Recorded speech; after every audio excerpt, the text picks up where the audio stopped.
Hey guys, so I'm going to show you how to properly and accurately track the 4 most common types of meals in MyFitnessPal. Now here's a harsh truth for a lot of people who struggle to lose fat. They're simply underestimating the amount of food they're eating on a daily basis, or they're not accounting for calorie dense ingredients that will add up week by week. Now you could be tracking 1,800 calories of food, but in reality you're consuming 2,200. Let's make sure that doesn't happen to you so you can get the fastest fat loss results on this program.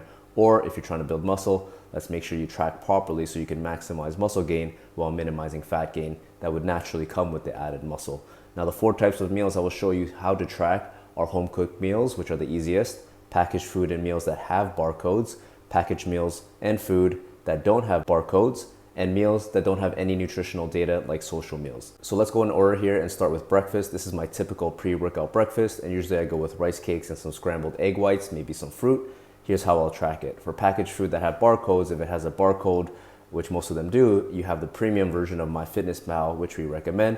Go ahead and simply scan the item. It'll populate the calories and macros, and then choose the serving size and the amount you're going to eat, and that's it. I plan to eat 200 grams of egg whites, so I'm going to scan it, input 200 grams, and then when I'm ready to eat, I simply pour in 200 grams of egg whites.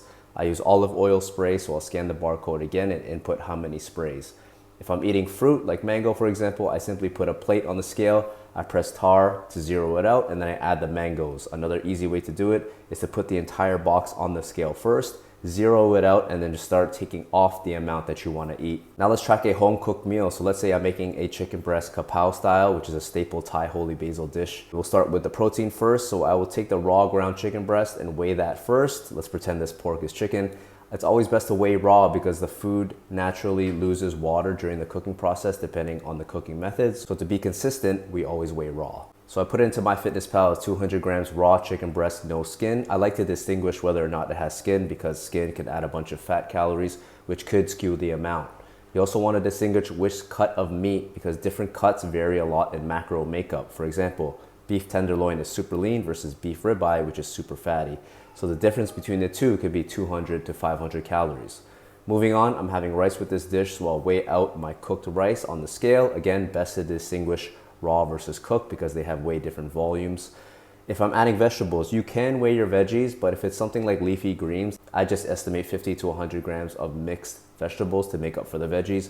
However, some veggies are calorie dense than others. A potato, for example, is something you should always weigh accurately. Spinach, I wouldn't bother weighing it.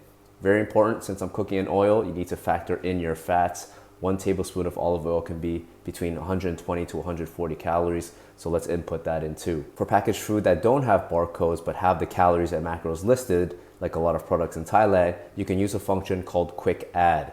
Simply decide how much of the food you will eat and use some basic math to calculate the macros for how much you ate. For example, for this protein sticks, it tells me that the calories and macros here, but they're without a barcode. So if I eat the entire box, I just input the full macros. If I only eat 1/3, for example, I just entered 1/3 of the entire package. And lastly, for social meals, these are the most tricky, but we don't expect you to be perfect because you literally can't be perfect here. We just want you to take your best guess so that you have some sort of awareness of how much you're eating so that you can allocate calories for the rest of the day. Or if your social meal is for dinner, the best practice is to look at the menu ahead of time, pick the most delicious looking dish that has protein in it, look at the photo, pre-track it ahead of time, and that way you will roughly know how many calories and protein you can eat for the rest of the day in order to hit your targets. I'm gonna use this burger joint for example. The burgers are about medium size here, not too big. The way we track social meals is by breaking down each ingredient. We're not gonna choose a generic bacon burger on MyFitnessPal, for example, because you have no idea how much meat, cheese, bacon that person put in that burger.